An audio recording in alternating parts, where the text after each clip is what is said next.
In this week's episode, I sit down with Aubree Felderhoff. She's a mom of 3 boys, a professional organizer, and time management coach for moms. She's also the host of the Mom Intentional podcast. Aubree helps equip overwhelmed moms with practical strategies that actually work so they can take back their time, simplify their days, and create a thriving, intentional life. I loved this conversation with Aubree so much because we talked about not just a season in motherhood that left her overwhelmed, but she had a 7-year uphill journey with a chronic illness. And we talked about how she kind of discovered her purpose through her pain through this process of being sick and healing, and then also finding systems to help her family simplify their life. So please help me in welcoming Aubree to the podcast.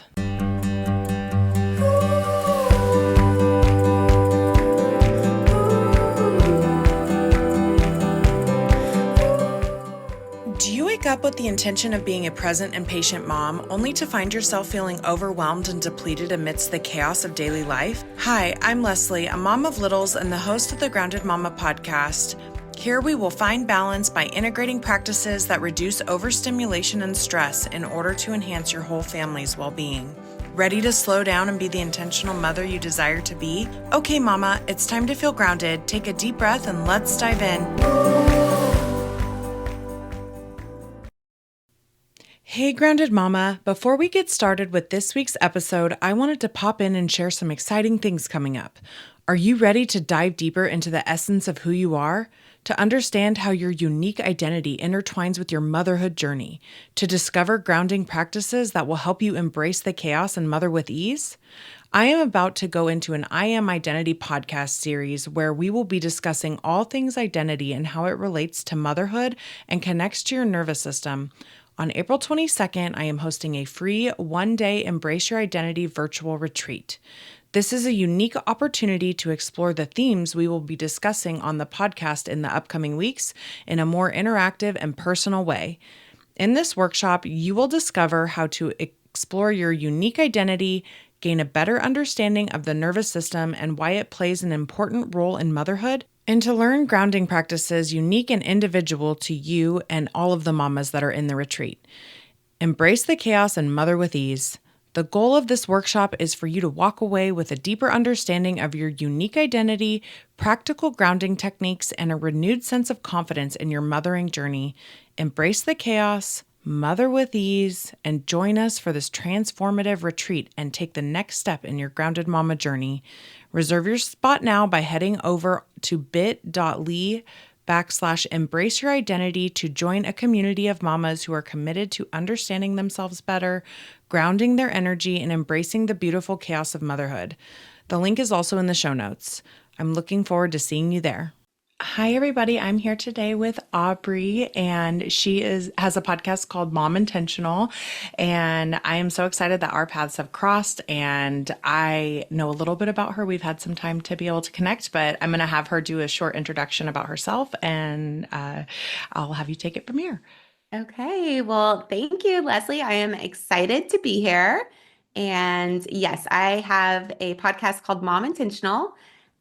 It was born out of the fact I have 3 boys at home, and I went through kind of a really hard time in my life where I had a pretty significant health crisis. And through that 7-year journey of being sick, I felt as if I was just trying to survive and parenting out of a reactive mode. And once I got well, I expected it all to go away. And I quickly learned that I was still very overwhelmed Mm. and very reactive in my parenting and really not getting to be the intentional mom that I wanted. And that's kind of how the podcast was born, is learning that you can be overwhelmed in a lot of situations, and that in order to stop the overwhelm, you really need to have the systems and the processes in the background running so that you're not flying by the seat of your pants. And that's what I was missing big time. Mm.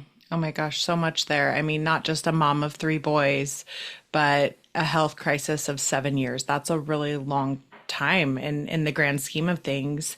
And like you said, the systems and the overwhelm, I feel like just if life was to be hunky dory all daisies and roses kind of thing. Still, that overwhelm comes, I feel like it's part of, a badge of honor that we wear with motherhood sometimes. And sometimes we don't know when to lay it down. So maybe you could just share a little bit more about your journey. And here on the Grounded Mama podcast, we help moms find balance through regulating their nervous system. And it sounds like there's so much there in that high level story of yours about just navigating from being sick. And like you said, coming out of it, you thought things were going to be better or it was going to be different and easy. So maybe just touch a little bit on wherever you feel like you want to share or you're called to share. I would love to hear that.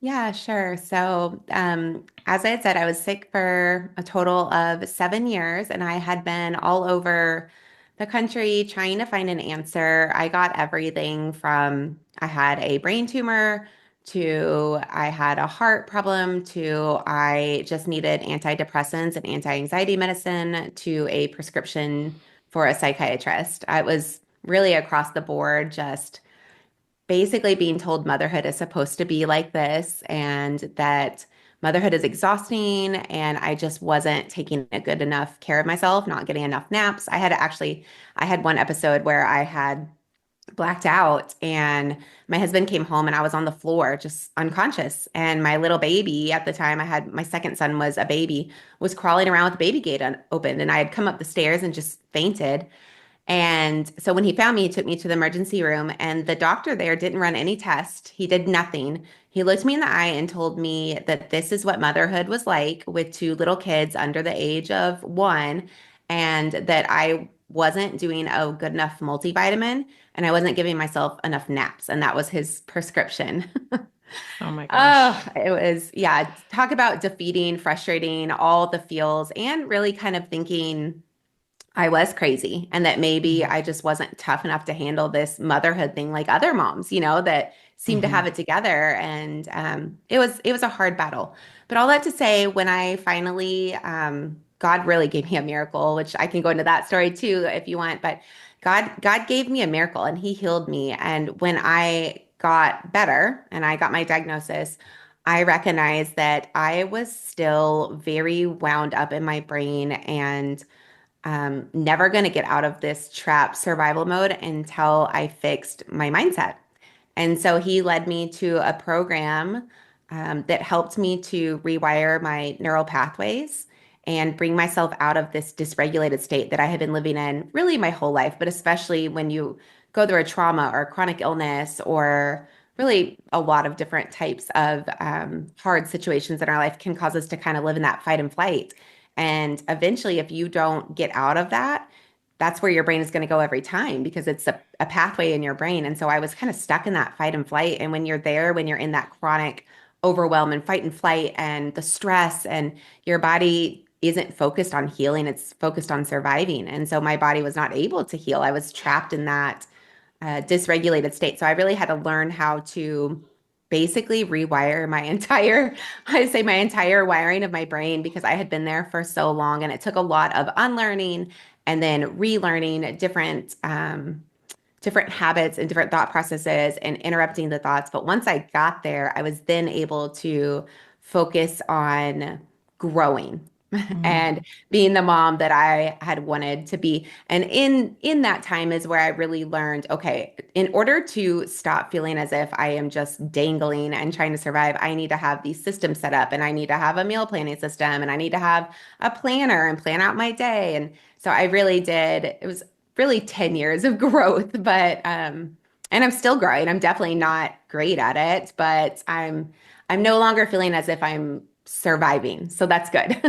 Yes. Oh my gosh. Thank goodness.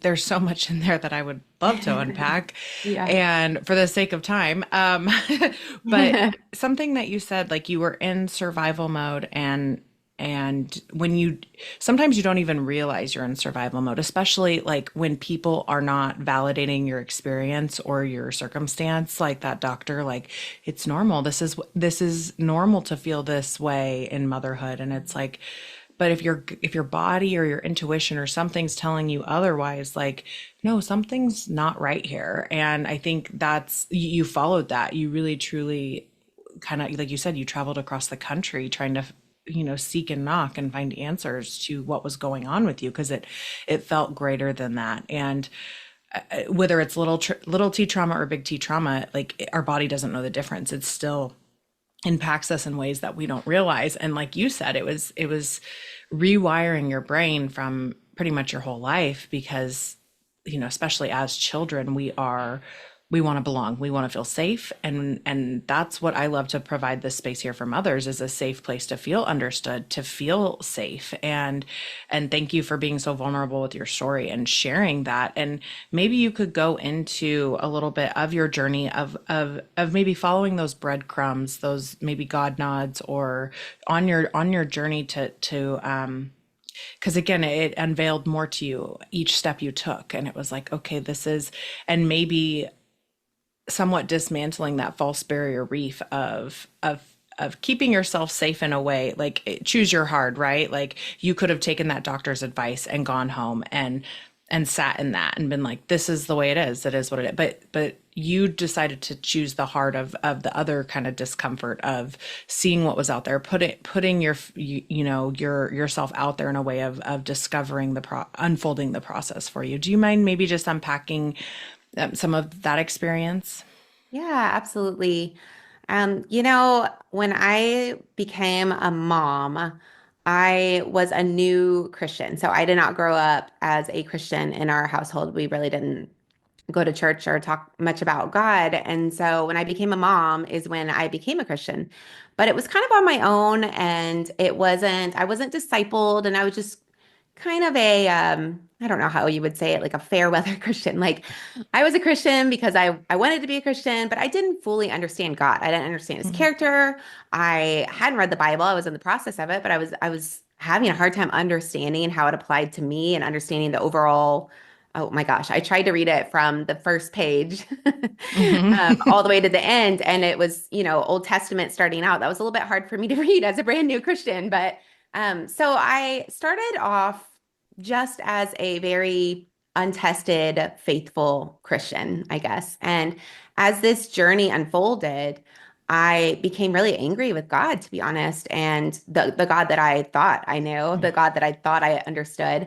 I felt that he was almost punishing me. I kind of had it all wrong in my head. I thought that maybe I was staying sick or maybe I wasn't getting my answers because it was some like my fault. Like I wasn't trying hard enough or I wasn't a good enough mom or very shame based, very Mhm. negative. And so I got to a point, I had gone through 31 doctors at this point, and I mean, my illness was really bad, so I had lost a lot of hair. I wasn't really able to see well anymore out of my peripheral. I couldn't drive at night anymore. My night vision was gone. I couldn't, my hearing was leaving. My heart had become enlarged. We had reasons to believe I had a brain tumor. I mean, I just had all of these different diagnoses and autoimmune issues going on and vertigo, and I wasn't very independent anymore, much less being a mom. I couldn't drive myself because I was so dizzy all the time and vomiting all the time.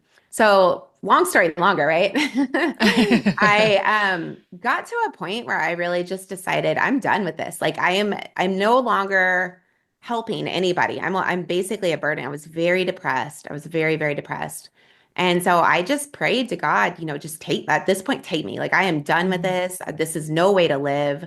I'm not helping my kids. Not only that, I'm a burden on my family. I mean, the medical expenses that we were going through was astronomical. And so I just got down my knees and prayed like I had never prayed before.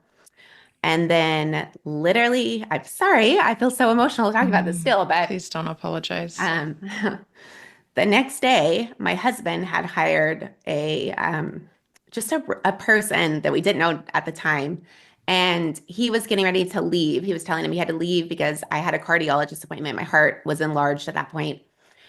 And so he was explaining to this man why he was having to go leave to take his young wife, who looked like the picture of health, Mhm. to a cardiologist. And the man said, well, that sounds like my sister-in-law out in Illinois, which is a different state. I live in Texas. And you should have Aubrey call her. And so when he got home to get me for the cardiologist, I got the number and I called her, not really expecting anything. at the time so many well-intended people that are saying had told me, "Oh, it sounds like this. You should look into the, as you do, you try to offer advice."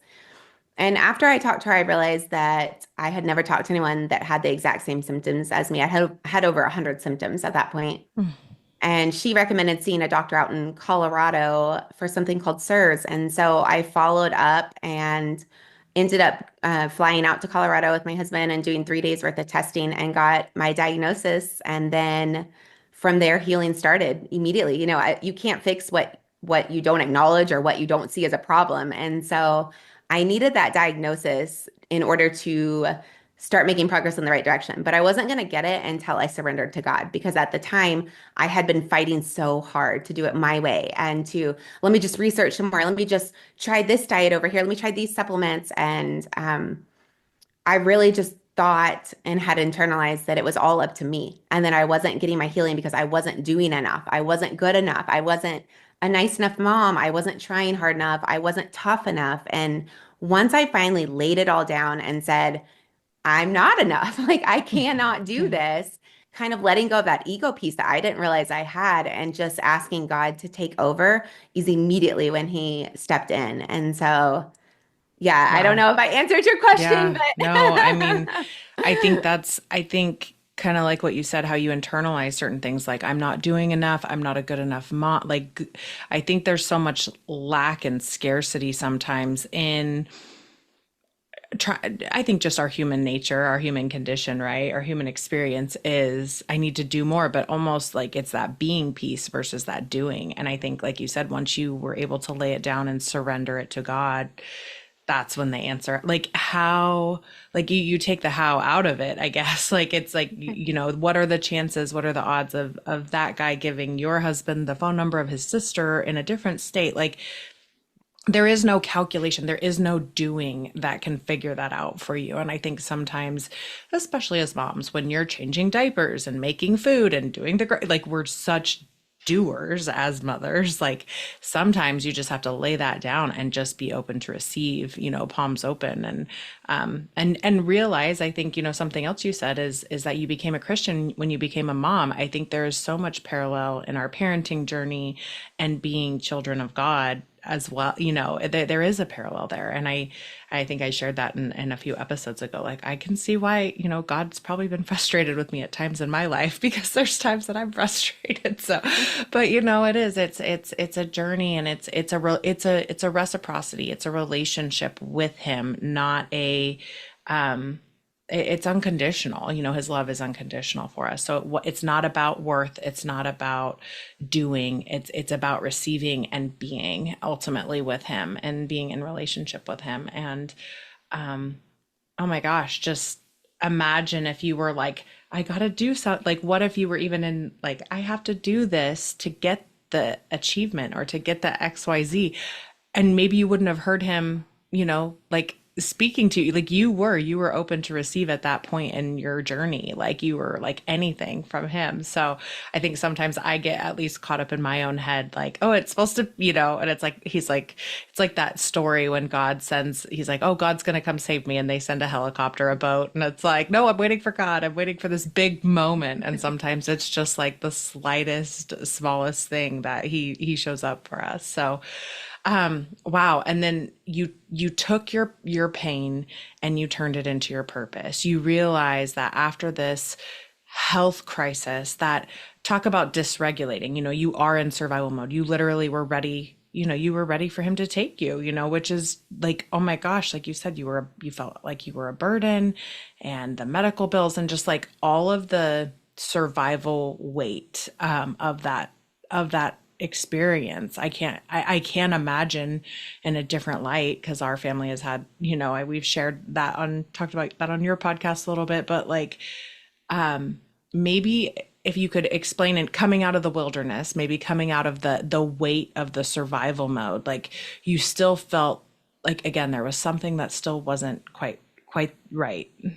yeah, I think I was fully expecting, and I had kind of all of my eggs in one basket on I am not the mom I want to be, or I am not the Aubrey I want to be because I'm not well. And so in my head, once I got well, I knew that I was going to be super intentional and do all the things that I saw all the other moms do that I wasn't able to do at the time.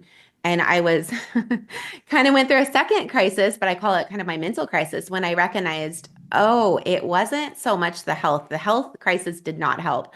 But it wasn't so much the health crisis that made me not intentional. It was the fact, and I think we all go through this to some extent, that I wasn't prepared to be a mom because there is no rule book to be a mom.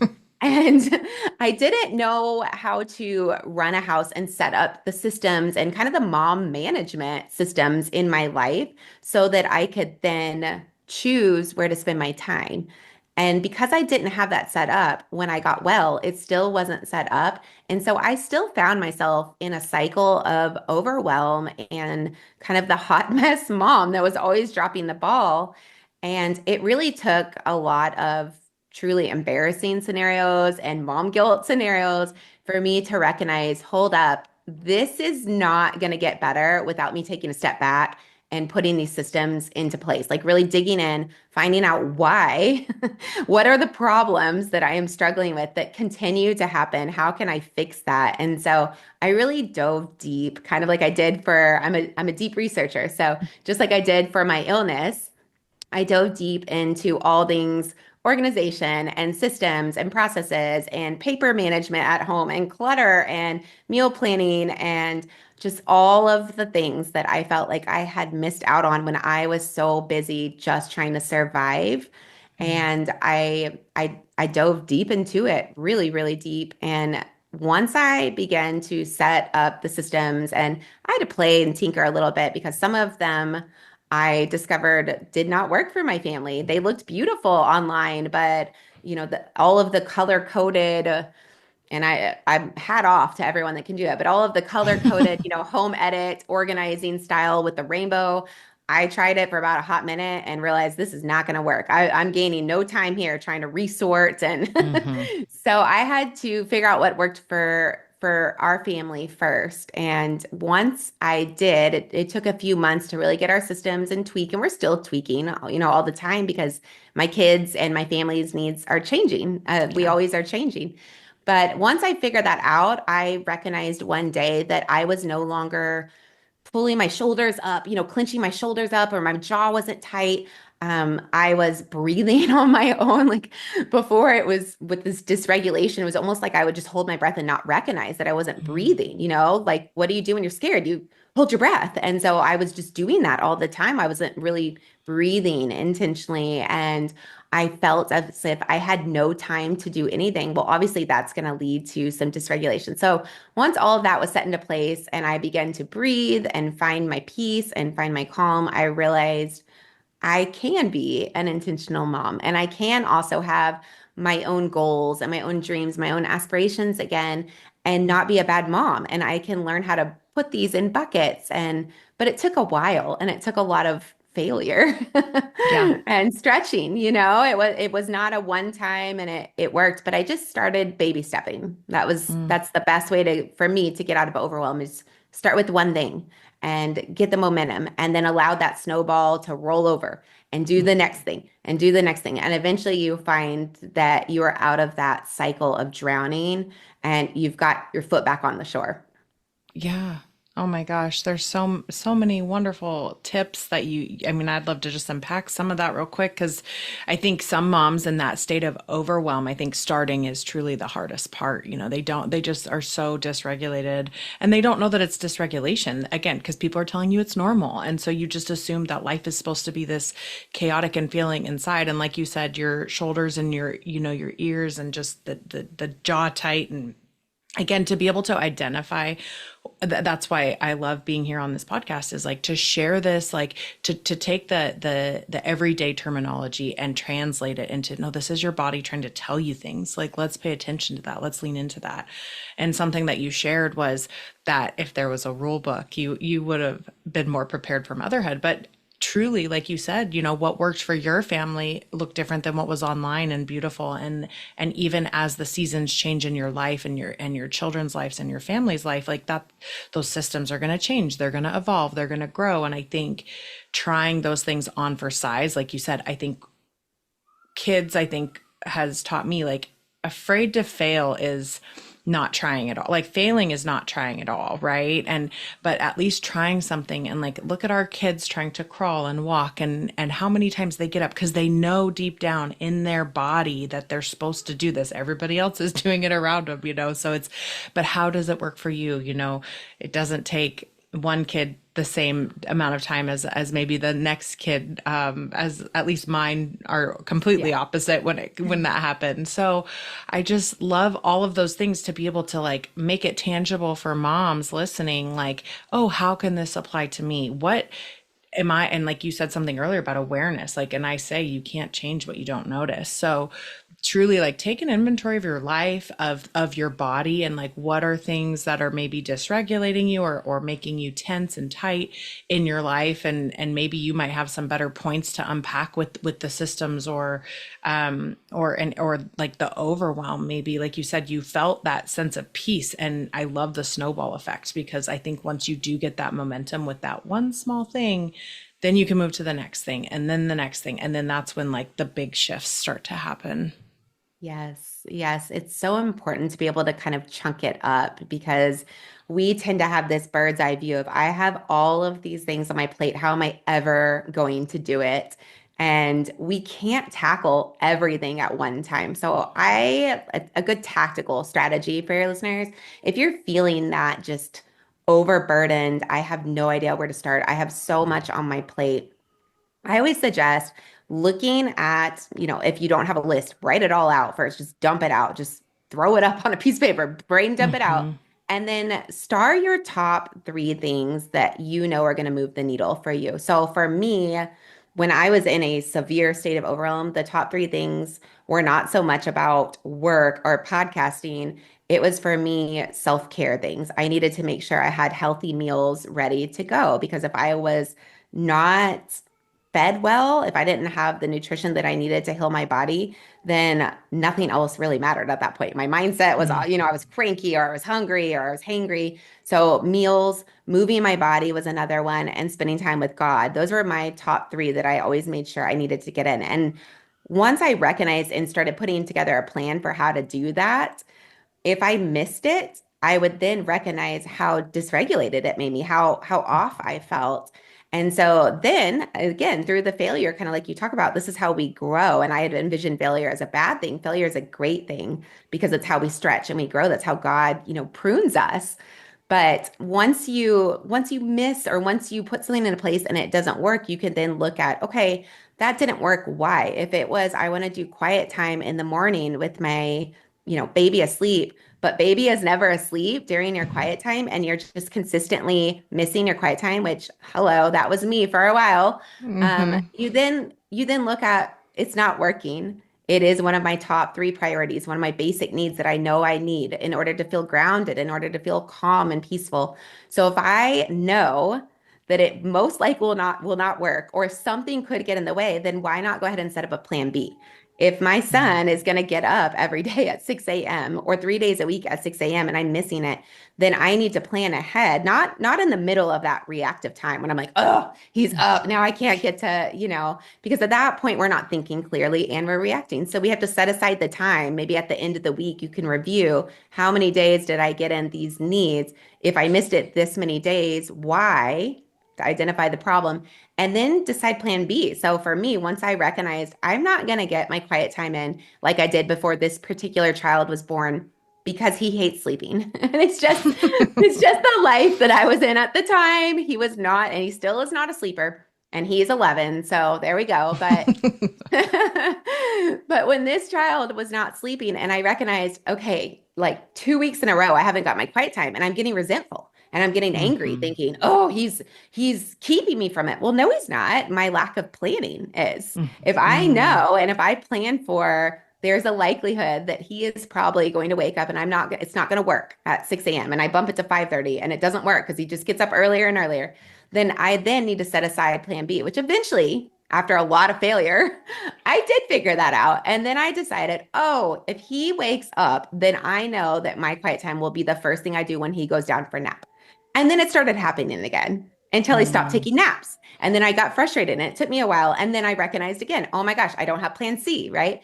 But we're always having to change, we're always having to pivot based on our needs. But just first deciding what are your core foundational needs? Like, what do you need to feel at peace and feel grounded and feel that you are not walking around with your shoulders hunched up and your jaw clenched and but you're able to take a breath. If you can start there and give yourself the gift of that and just scheduling that in, then it becomes so much easier once you get that presence of peace and the breathing and Mhm. feeling of I'm okay to start adding other things. That takes you out of that kind of spinning cycle that we get trapped in.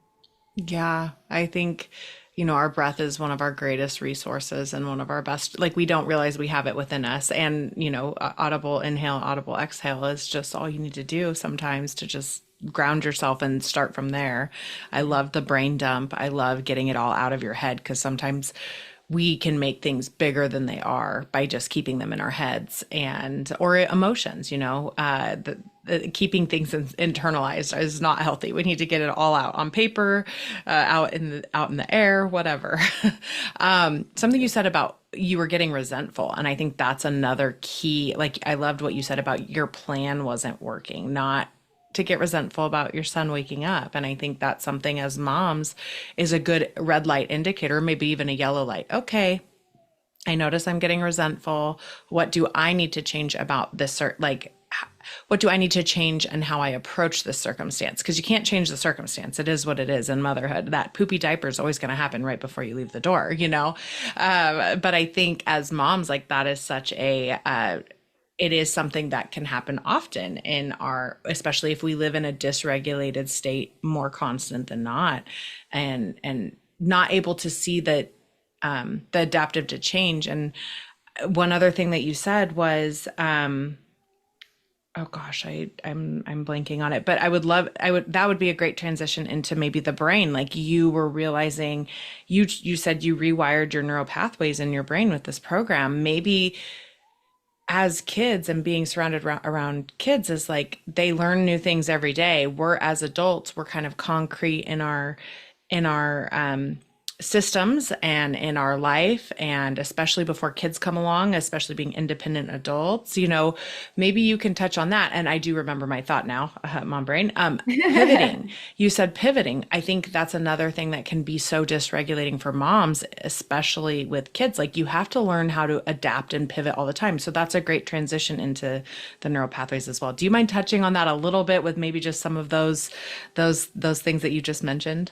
Yeah, yeah. So the pivoting thing and the resentful thing, I think one thing I kind of learned through the journey, God is still giving me so many tests. I'm pretty stubborn, but one thing I've learned is that life is not predictable, and yet we tend to like the idea of thinking it is. And so Mm. we will almost map out, I mean, before kids, I had this whole life plan that none of it happened. Once I had kids, I pivoted a different way because my kids became more important than my plans at the time. And now I have different plans. But we tend to set up our life or our day as if everything will go as planned. And, we'll get up at this time and we'll eat here and then we'll go here at this time. And then anytime something doesn't go as planned, it throws us for a loop. Like, oh, I can't believe, we're late because he couldn't find his shoes or she had an accident and it's like this massive shock, or at least that's how I was. I kept feeling frustrated that things were not going the way I thought that they were going to go. And so I had to really learn that life is not a consistent, promised by the schedule, by the clock thing, that we're always going to be thrown these wrenches in the plans. We're always going to have quote unquote inconveniences or things not going as planned. In fact, my life is a series of everything not going as planned, right? But what fun, what fun would it be if it all went the way we thought it would? Thank God that, he knows better than me and we're not following Mhm. my path because I would have probably nosedived a long time ago.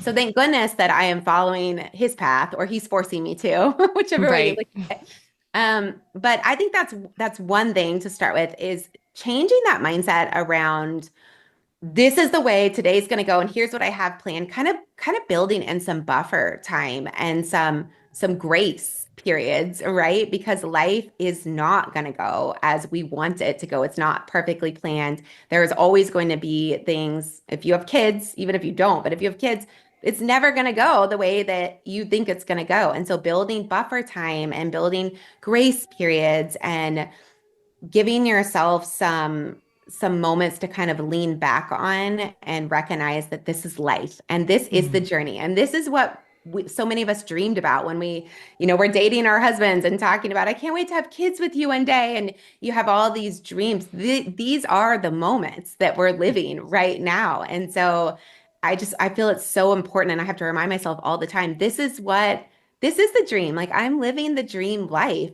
And just because, they're out of taco seasoning at the store, now what am I going to make at dinner? Like just because of that doesn't mean there's not beauty and in looking a different direction and being able to accept that in this world, if we are not changing, then we are stagnant and stagnant is death, right? Like you look outside, Mhm. at least here it's winter. But it's becoming spring. And so there are trees that have these beautiful green buds everywhere. And I'm so excited. I love spring. There's trees that don't have buds that have been stagnant all winter and they're not budding. They're not growing. They're dead, right? They're Mhm. dead. And it's Yeah. kind of the same. We're not put on earth to be stagnant. We're put on earth to grow and to stretch and to be molded and to be more Christ-like. And so we can't expect to get comfy and everything go our way and learn to, I guess, be happy with that. That's not how we were created. Mhm. Yeah, no, I think that's so beautiful. And I think sounds like the work that you do and the work that I do with moms is that we help you embrace the chaos, embody it, and to make it work for you, not against you. And I think that is that victimhood or that survival mode. Like while you're in it to honor your experience, but also to embrace it as well. And like you said, like the taco season, you're speaking my language because there are things where I'm like, why did this happen? I'm like, okay, I notice I'm being more of a victim again. Like, I'm breaking it down and pausing and being like, oh, what's this really about? Because again, I think sometimes we can think life is happening to us, not for us. And especially in the, I don't want to call it the trenches, but like when you're in this season of motherhood where you just sometimes forget to look up and realize that there is life out there, or, there is life outside of yoga pants or whatever, it's like, it is it lessens the intensity of your experience and your circumstance sometimes, and like not to dishonor it or unvalidate it, but to just realize like it's all going to be okay. Like this might seem heightened because if you are in like that fight or flight or that nervous system response, it can seem a lot bigger and a lot larger than it is. And as we wrap up, I just love talking to you, and I love the name of your podcast. I think, we all want to be intentional moms. I feel like we all want to be present. We all want to be just the best that we can be for our kids, right? And I think sometimes there sometimes comes some subconscious, unconscious maybe pressure with that. Do you have any advice for moms to as they wrap up here listening to this, to be that intentional mom, to be that desired, present, authentic mom that God created them to be for their kids? Do you have any words of advice or wisdom for them? Yeah, oh my gosh. So I know that when I was kind of going through the trenches of my illness in the beginning, I really felt that I was doing a poor job as a mom and really struggled with an immense amount of just mom guilt and shame around not being able to be like all the other moms who were out Mhm. there doing play dates all the time and library dates. And I was just exhausted and not feeling that I was on level. And I had the sweetest moment not long ago when one of my sons was talking about because I wasn't able to drive for a while because of my vertigo and some other challenges, we would go on what I called special picnics. And we had this little clubhouse type area at the front of our neighborhood that was abandoned. It had like wasp nest. It was dirty, but it was at the front of the neighborhood and nobody used it. And so I felt comfortable going there and just like laying down on the table with them. And it got us out of the house. It was just a few houses away from ours. And so we would go and we'd have these special picnics at this, we called it the secret place. And I never thought anything of that, except that it was kind of a sanity break for me to get out of the house and feel like, well, we got some quote unquote exercise. But my son brought up how much he loved that and how Mm. happy it made him and just how fun that was, that was one of his favorite memories. And, it really hit me that I wasn't trying to be this super intentional, let's do this special thing. I was just doing the best that I could possibly do in the moment. I just did, what can I do to make this a little better than eating on the floor? And yet it was touching to my son. And he was young when we were there. And yet he still remembers it and talks about it and treasures it. And so just give yourself the grace to know that God gave you your specific children for a reason. It was not an accident that you were designed to be their moms, and you have everything you need to be the mom that they need to be. And the fact that you're listening to this podcast and you're trying to grow and you're trying to stretch, and these are all signs that you're a wonderful mom. And so just continue to lean into that and I just hope it gives you peace to know that you have what you need.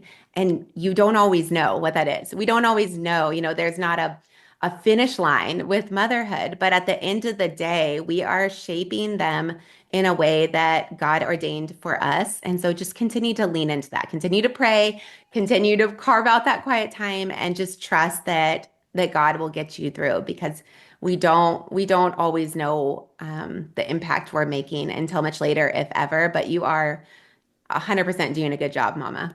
Mm. That's, I feel like I needed to hear that today.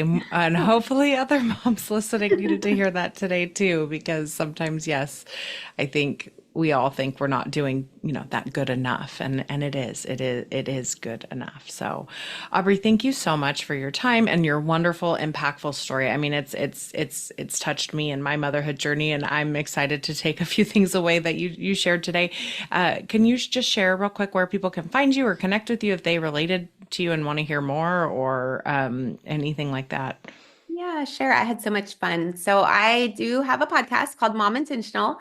And I also have a website if you want to connect with me, www.momintentional.com. And I do coaching, just one-on-one coaching with other mamas. So you can find how to do coaching with me. And I have a Facebook group that you can connect with me or even find my podcast on there. So I would love to connect. Awesome.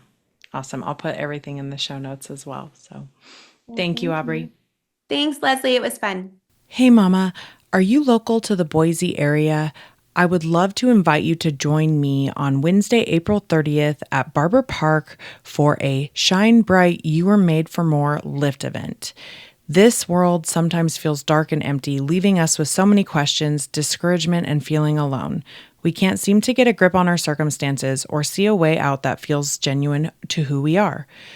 I am honored and privileged to know Pam Strain, who is one of the co-founders of Lift, which is Live Inspired, Fearless, and Thriving. It's a nonprofit for women to connect here in the Treasure Valley on a personal level and a personal note. So I would love to invite you to join me at Barber Park on Wednesday, April 30th, and we will share uplifting moments of laughter and joy and embrace the love that binds us all, a love that always overcomes the darkness. Let your light shine brighter than ever as we come together to share stories and grow as individuals and as a community of women. A link is in the show notes, and until March 31st, if you decide to come, you can buy one, get one free ticket admissions until the end of this month. So I highly encourage you to go log on and buy yourself a ticket. And if it's intimidating to go by yourself, I've been there. I feel you. I completely understand. So it is buy one, get one free until the end of March. So I would love to see you there. I would love for you to bring your friends, your family, your daughters. It's of all ages of women. So everybody is welcome. And I'm so excited to see you there. Hey Mama, thank you for joining me today. If this episode resonated with you, would you take a few seconds and share it with a fellow mom friend who is also navigating this journey of motherhood? Also, if you could spare a moment of your precious time and leave a 5-star review for the show, it lights me up to know that this podcast is helping you mother with ease. Time to go rest and ground down in all that we covered here today. I'll meet you back here next week for another episode with love and gratitude.